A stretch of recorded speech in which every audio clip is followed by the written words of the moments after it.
And we are live, yes, good evening. Doing the proper or the usual procedure right this moment. When you arrive, you will be very much welcome, for sure. And yes, I'm done with this. And yes, and welcome once more, Julieta.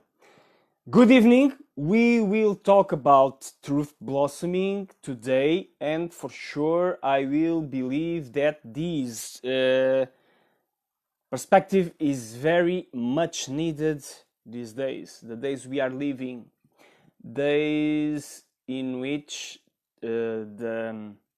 our human fabric as a society is being challenged, is being called forth to rise to the best of its very essence. It's being called to deep transformation, deep renewal, deep change. Change. The word is feared by so many people, and at the same time is asked, is even screamed for those who have the choice. Scream for change, scream for justice, scream for equality of opportunities, of rights, to have the fullest ability to have their very best self taken care of for themselves and others, their children, their wives, their daughters and fathers, mothers, all of those people that made our world a little bit enlivened, a little bit significant. Yes.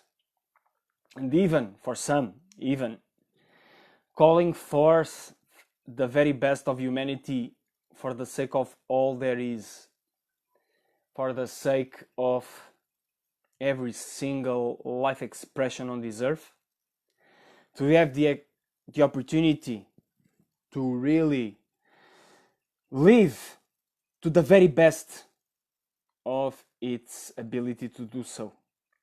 Because, and of course, I believe that every single blade of grass, animal, whatever form of life it may be, beyond us humans, people, we all strive to the betterness, to the fullness of expression that we can.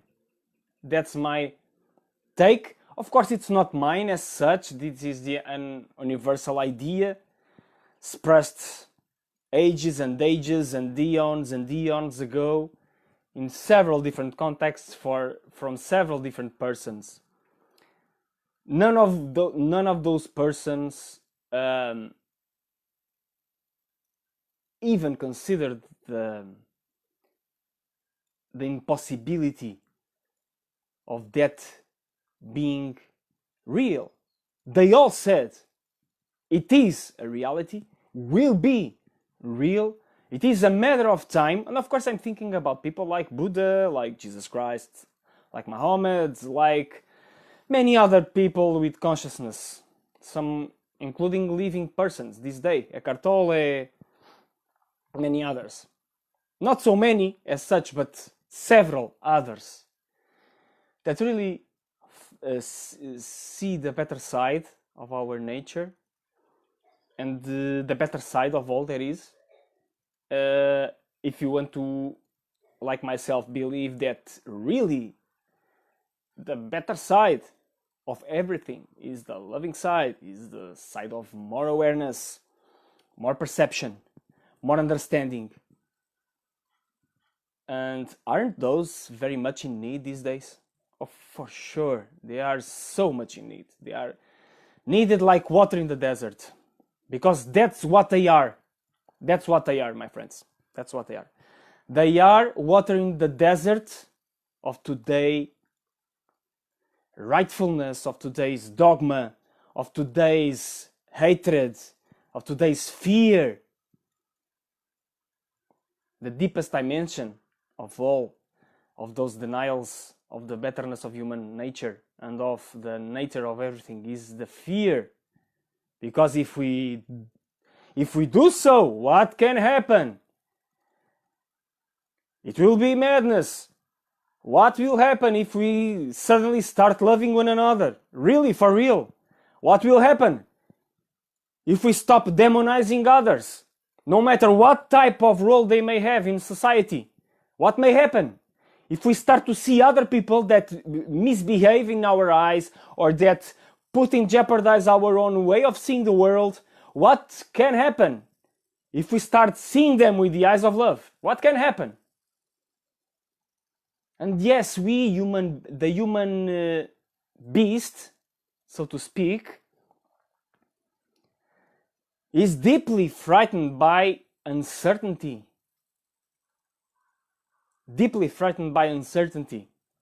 And it really tends to choose, thinking that it is a free choice, for God's sake, tends to choose the thing that is known, that has a track record, even if it's deeply flawed. The path of pointing fingers, of blame, of misunderstanding, of seeing the worst predicaments onto the other, instead of trying to empathize, trying to understand.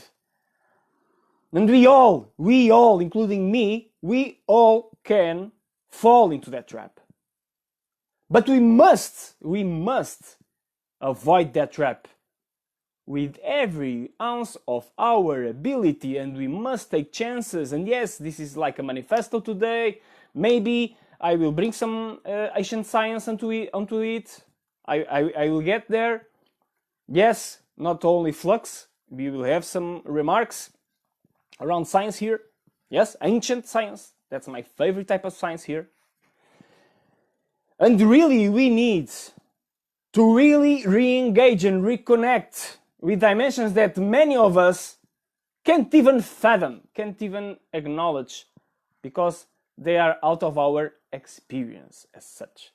So they ask for our ability to create something that never has come to see the light of the day, at least in social terms, in collective terms, in common humanity ground. And as such, I really don't think that helps putting the blame onto political leadership or onto... It's really time to acknowledge, to the very best of our ability, their full responsibility, and ask, putting in practice our rights, our voice, the very best way possible, using the universal values. And of course that can involve manifestations, and of course that can involve civic denial of participation in rules that are unfair. No doubt about it. Of course, it can involve association with others, lovingly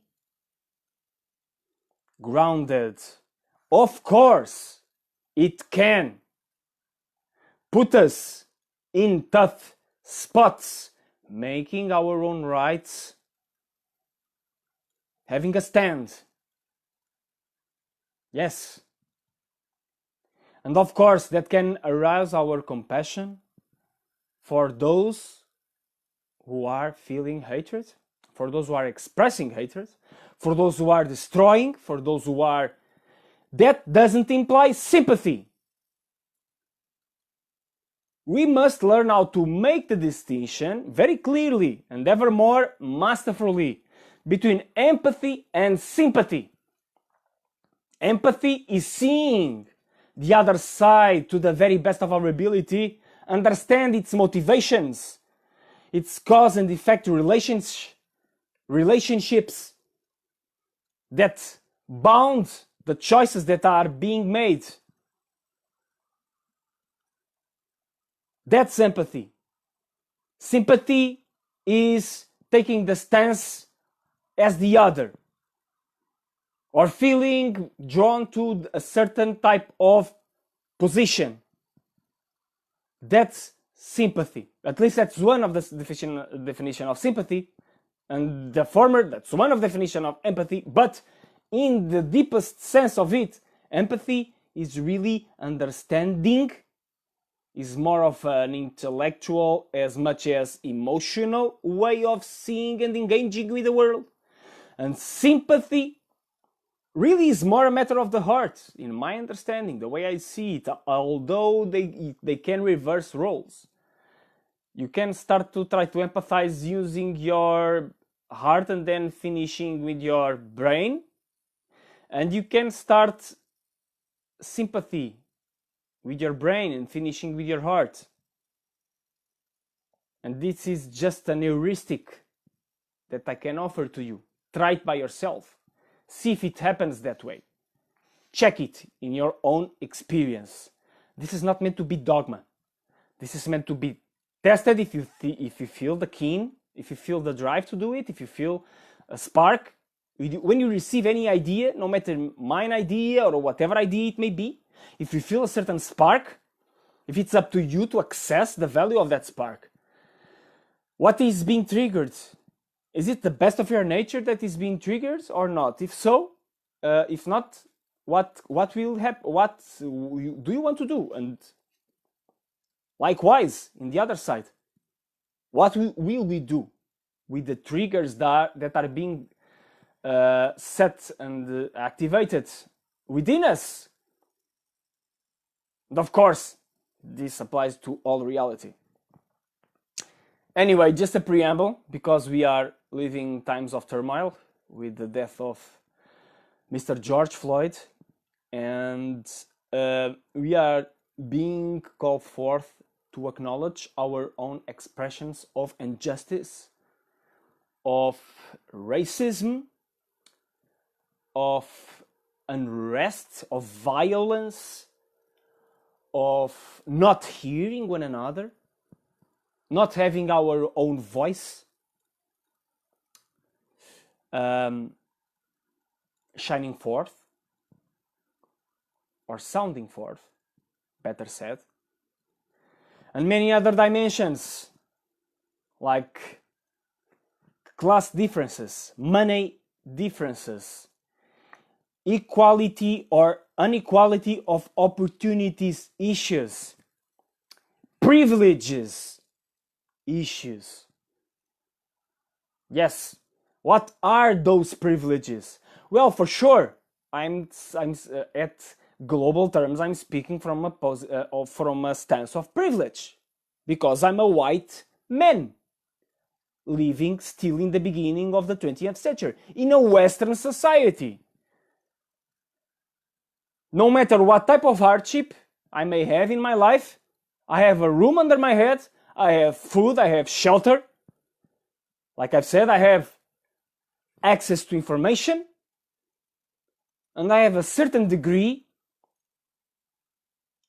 of will to be called forth. So I'm in a stance of privilege.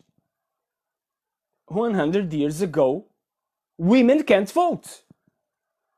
Black people are still enslaved. And people, right this moment on this planet, people still are enslaved.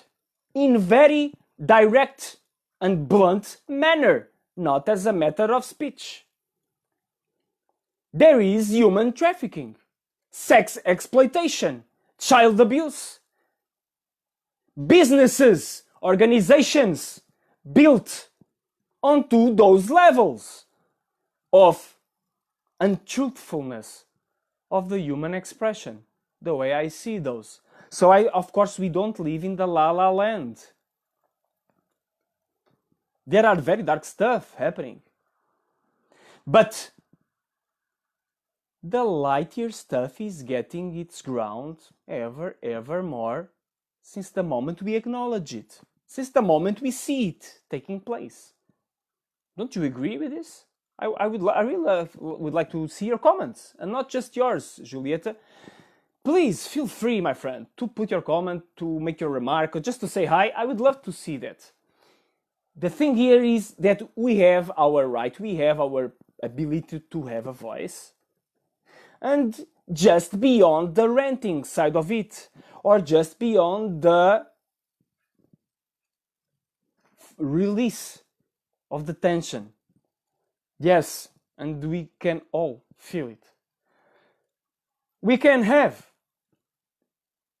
deeper, sustainable, and structural ways of contributing, making a mark for the betterment of all there is. And yes, when we think about truth blossoming, we really think that truth is not a give and take object type of reality. Oh, that's truth, that's not truth, that's that. That's the one side of the truth, not to be discarded. Because really one of the diseases of our times, I believe it's the disease of the relativism. Everything it's relative. Everything can or cannot be. That really can be used as a trap, can be used as an escape, can be used in order to dismiss ourselves, for fully participate, for fully contribute to the very best of our ability. And for sure, to live with the narrative of I'm not doing my fair share of the things because I can't. I don't have the means, it's not my thing to make the difference. I don't have this, I don't have that, or I have this, I have that. Justifications, excuses for inertia, for not being, and we all can make those, even and especially without understanding that we are having it. That's the thing. And so truth blossoming is the ability, in my perspective, of acknowledging that truth is a dynamic, ever on development relationship, the way we perceive it, with our very best self and otherness and the world. And of course, being very upfront, it's the never-ending improvement of us seeing reality as it is. Seeing reality as it is evermore, even if that very same way of seeing reality is subject to never-ending change. And we know it by the way ideas, structures, and ways of expressing ourselves individually and collectively have been changing since the dawn of times.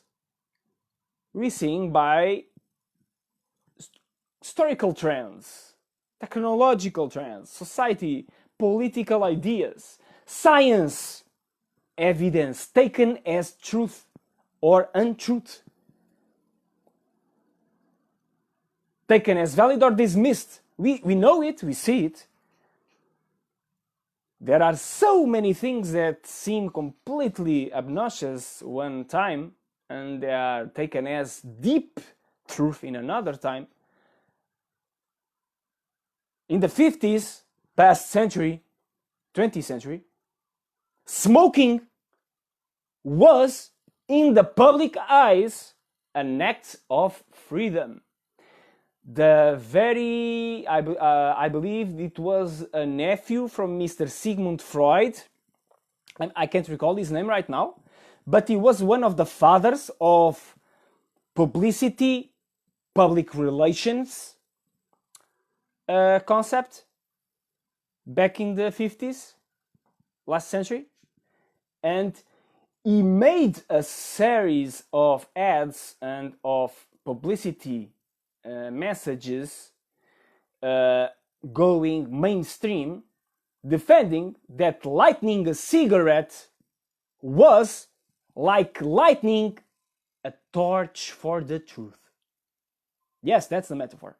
He said that lighting a cigarette was like lighting a torch for the truth, and mainstream bought it, mainstream take it, mainstream public opinion, for sure, and smoking was seen like an act of freedom, like an act of expressing yourself, of having a voice, of having a stance.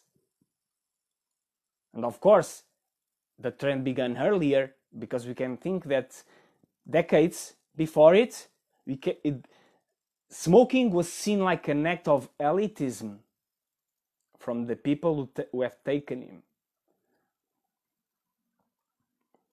And from an act of liberation from oppressive costumes. And now, what do we think about cigarettes? Is there a person on this, at least in the society, in the civilized, quote unquote, on the Western society, there is a person who really believes that when he lights a cigarette, he's pulling a torch onto freedom?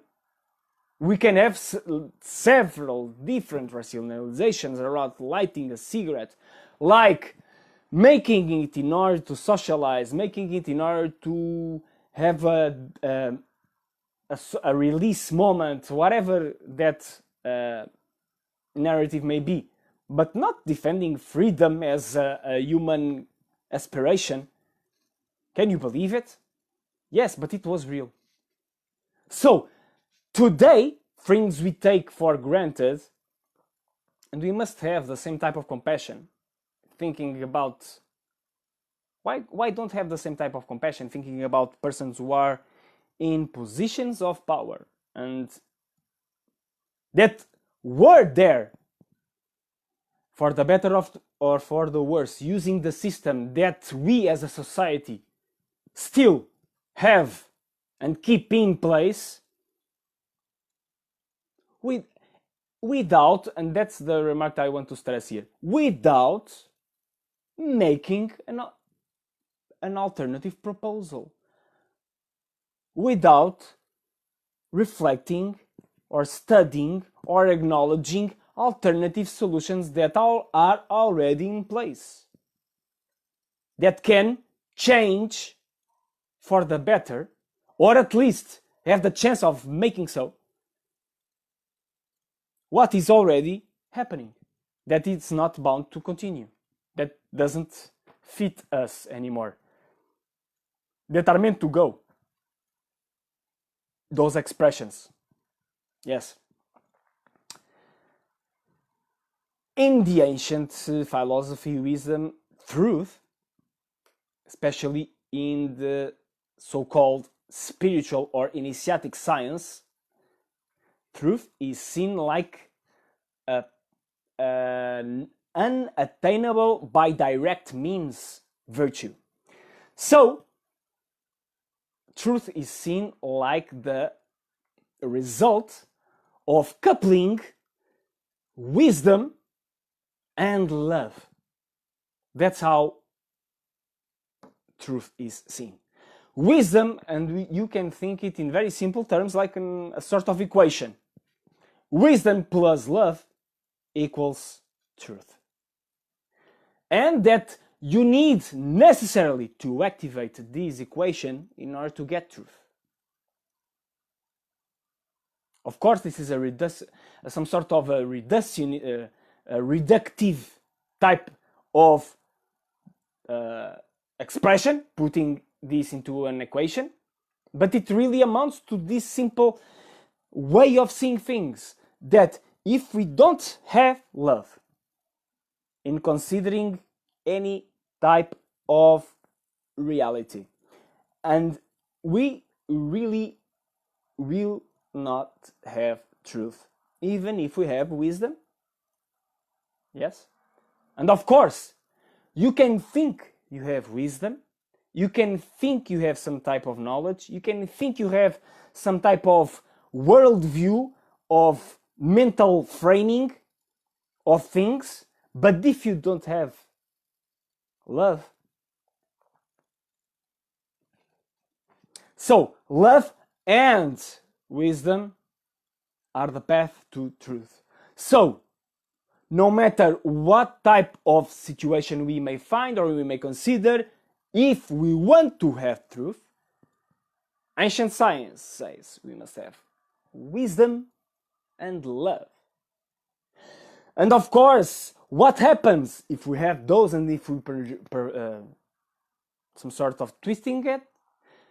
We may confuse love with what is not love, like, and the shadow side of love is addiction, like dependency in the negative sense of the word.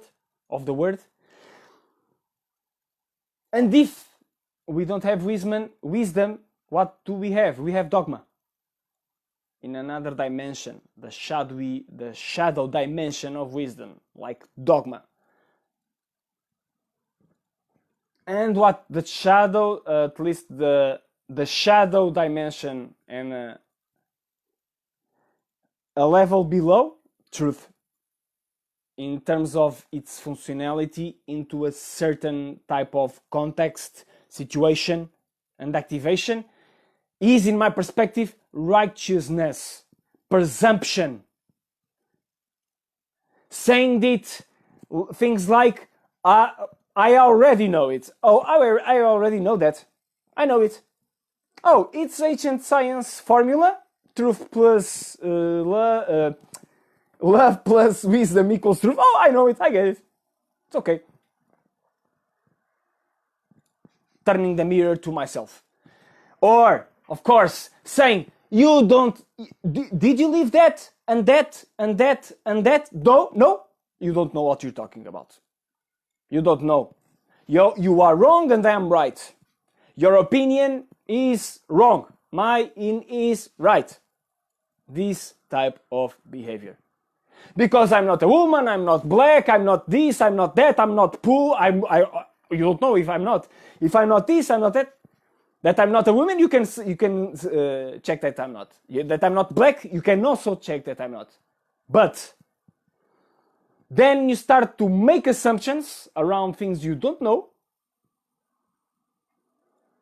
And yes, I'm calling some risks right now, but that's the thing. If you want to serve, if you want to go to the limits of the boundaries of love, you must sometimes make some moves that are riskier. But the thing is, if we are bound to put the label into the forehead of another, we are not living in truth. We are living in righteousness. We are projecting our own prejudice, our own biases. And of course, those mostly arrive from inability to make it better. Because many times we do so because of our own hurt, past or current hurt. Because sometimes we can't take it any longer. Because the pressure to conform to things that really hurts us and that are wrong, it's too strong for us to bear. Yes. And then we went into the righteousness, and then we go into the labeling, to the dismissing of empathy from the other, of putting ourselves onto their shoes. Yes. Because we are not acknowledging our responsibility of seeing the other as such. Yes. But if we go a little bit more further, if we risk a little more emotional gym, and of course, mental bandwidth also, negative capability also, have the awareness of stopping some thought processes that really arise from dysfunctional patterns, and look upon those, make the sense perception around it, and see, okay, can it be that both are right? Yes, and maybe can it be that both are wrong? And they can have shades of right and wrong. And in order to go forth ever more in love, in order to go forth ever more in wisdom, to reach that perfection, ideal virtue of truth, what is needed in this moment? What type of effort is needed? Maybe be just to embrace the other, to connect the other, to connect those expressions, even if somewhat wronged. Or no, or it can be the opposite of it. It can be very clearly say no. No. And both can be right. And it's quite of a dance, for sure it's quite of a dance. You can make it in a simple equation.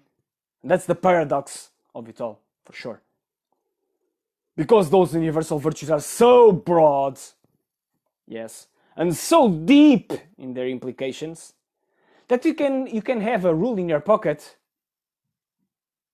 at least a rule that works 100% of the time. You can have a deep sense, you can have the willing to reflect, you can have a really loving wisdom attitude towards life and towards the other, but you can't make it right 100%. You can have the most rhetorical way of putting things, you can have the most articulate speech, you can really be blessed by God, by the universe, by the cosmos, in the way of you conveying your love to other people. But you can't assure your success. You can't assure you will be understood. You can't assure that your love you will get to the other side. But you can try to the very best of your ability to choose love instead of hatred. In your heart, you know it, because you can make a scream with love. Because if your son or daughter is going to cross the street and you see a car, thank you so much, Vladimir, my dear friend, for stopping by, for making a remark right now. And you see a car go toward your kid, and then you put a scream, stop it! Because you want to save the life of your kid. You are not made a violent call to end to the freedom of the kid to play the way it wants to play. No! You are seeing a risk and you are expressing your love. Trying to prevent the kid to get hurt. So that's the thing. Just a little remark, a little example. There are many remarks. You can find many remarks, many examples. I'm recalling an example. I don't recall if I already shared it with you. It was shared by John DeMartini in one of his books. That a woman enters the subway with a couple of kids, and they were making quite a mess. They were screaming. They were punching the seats. They were making nasty things onto other passengers, making all sorts of turmoil onto that. And then things went some seconds, and a person seated next to the mother of the children They say, oh, aren't you ashamed? Aren't you ashamed of this behavior from your kids? You don't do anything. What kind of a mother are you? They're doing this type of renting and making all of this onto other passengers. What the fuck are you? They don't say the fuck. That was my, because the deep labeling was getting into place, and then the women simply looked at the person and said, "Oh, we just went from the hospital. Their father died, and I don't know what to do." And simply, all of a sudden, what happens? What happens in all of those, in that judgment? Small children who just lost their father. Well, that changes a bit, didn't? Yes, of course. It changes a whole. It changes 180 degrees. It changes everything. And that's the thing. That changes everything. That is not to, of course, that's not to erase the facts. Facts are there to be seen. But they take a whole layer of meaning. A whole layer of meaning. And in our lives, we go into many different stations, periods, passages that makes us see life in different perspectives and brings us different perspectives, points of view that change many things. And being just calls for making really sincere ethical probings into every of it. In fact, that's the work of justice as such, as a human endeavor with a specific place onto our society. In terms of institutions, I'm speaking, because I'm thinking about Mr. George Floyd, and I'm thinking about the justice that should be served for every part of this. And we all, due to the planetary sharing of the scene, we are all implicated into this. Yes, that's my take, at least. We are all waiting to understand how will justice will be served, and what will it take for real justice to be served. And what is real justice? Is the thing that we already know, the things we already know. But then, of course, now they are much more clear. The social justice, the racial issues being taking developments that never have taken its place until this day, and having a society with real justice, not just in the court of law type of justice, having real justice, health distribution, job or contribution opportunities, access, education, healthcare, for sure, all the things that we are, food, sun, water, nature, a nice housing, every single thing that is already expressed as a human right in the United Nations Constitution, yes, and that it's still waiting more than 50 years after that writing, more than 60 years after that writing, still waiting to see the full light of the day. for all the inhabitants on this planet. And we are all implicated onto this thing, no matter what position we may have. And so we are witnessing the truth blossoming, another moment, a very significant moment of truth blossoming. In really collective terms, in planetary terms, yes. In humanity as a whole terms, and by implication in our own life terms, in our own specific life decisions right this moment. How do I deal with truths right this moment?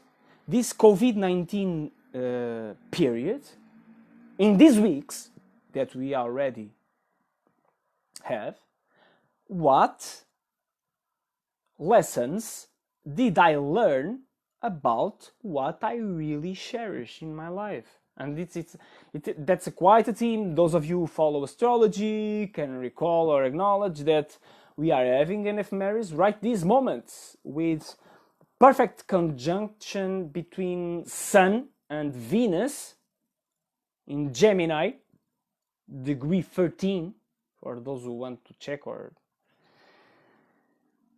and the invitation, of course, more specific remarks, go check the good astrologers out there.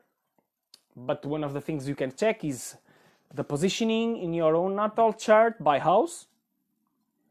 That really amounts to an area of life involved in your specific process. And Venus really amounts to what we cherish, what we value in our lives and in life as a whole. Yes. And of course, the value in the side of lovingly expressing it. Loving expressions of value, because Venus is the archetype of love. Yes. And if you go check the house, you can see in your natal chart what type of specific activation of that love side of the love wisdom, if you want to consider the equation for the truth blossoming. What dimension in your life or area is being activated the most? Yes. Well, I really believe it's our ability to love that it's being put into test right these moments. What are we willing to do from love, from a place of love? What is our contribution to this world from a place of love? Are we really putting a place of love? Because Venus in his dark shade, it's also associated with evil. And I will not go too much further down the road at this moment, but I will end on this note. Yes, at this moment, how will your loving ability sustain your wisdom? How do you make reason and heart go hand in hand together in order to make that truth blossom ever more, in order for you to be a participant in awareness onto the stage of life, and for the benefit of us all, and for you, of course, because you see, it's much better to live in peace than in turmoil. It's much better to have love than addiction. Yes, of course, to have wisdom, real wisdom, other than dogma or deadly erudition. That's one of the shadows of wisdom, deadly erudition, the ability to quote these books and sources and stuff without living it, without having it into your cells, into your blood.